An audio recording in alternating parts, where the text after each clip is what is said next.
finally come for the Icebreaker speech.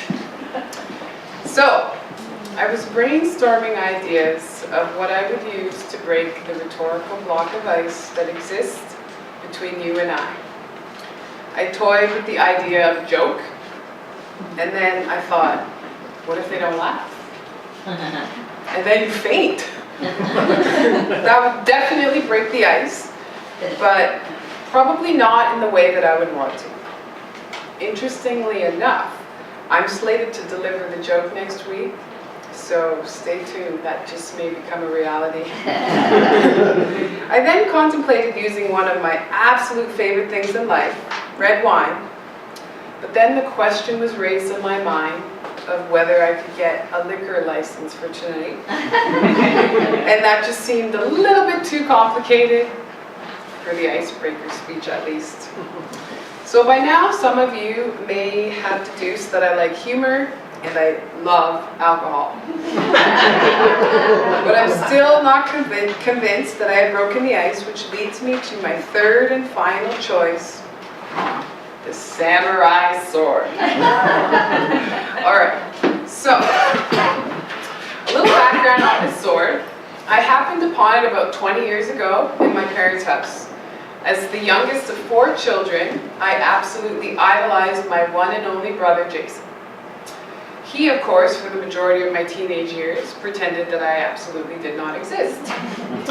So once when I was snooping around in his bedroom, I was looking under his bed and I saw 2 items. A pair of nunchucks and this very sword.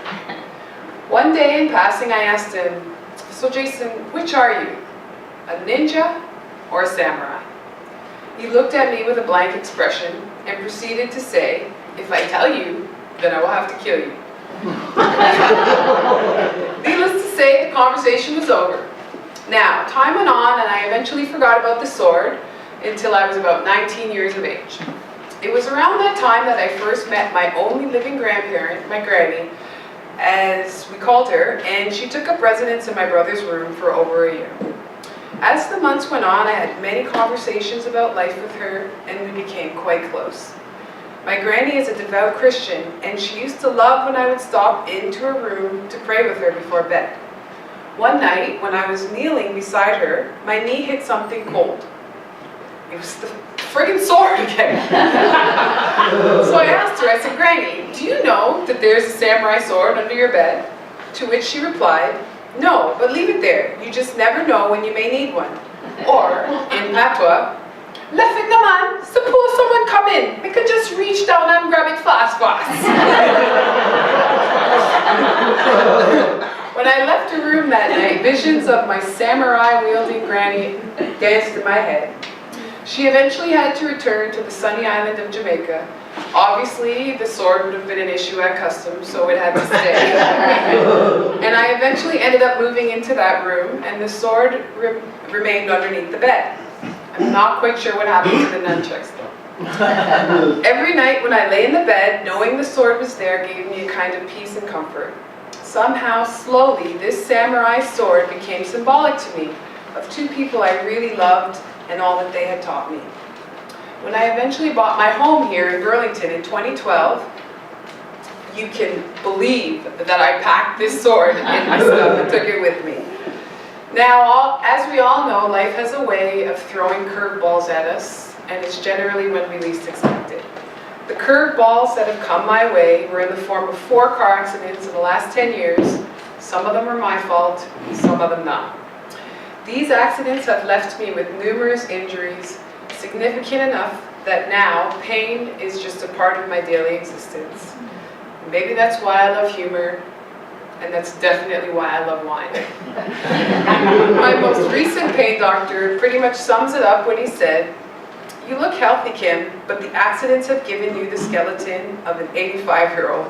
Thanks, Doc. I'm more like Granny than I ever hoped I would be." So if you see me fidgeting in my seat some nights, it's not because I have to pee. It's because fidgeting is a part of who I am now. So I joined Toastmasters this year because my brother, my grandmother, and this very sword have taught me the importance of being prepared.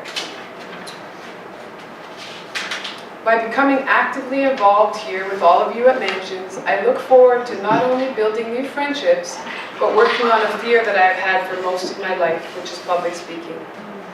After tonight, the sword will go back under my bed, back to being a symbol of strength and comfort for the days that I feel weak. You know, it's funny. One day I asked myself that same question. The same question that I posed to my brother so many years ago. Are you a ninja or are you a samurai, Kim? Now, by taking this terrifyingly new step, I'm hoping that I can answer it with, in a way, I am both. I'm Kimberly Foote.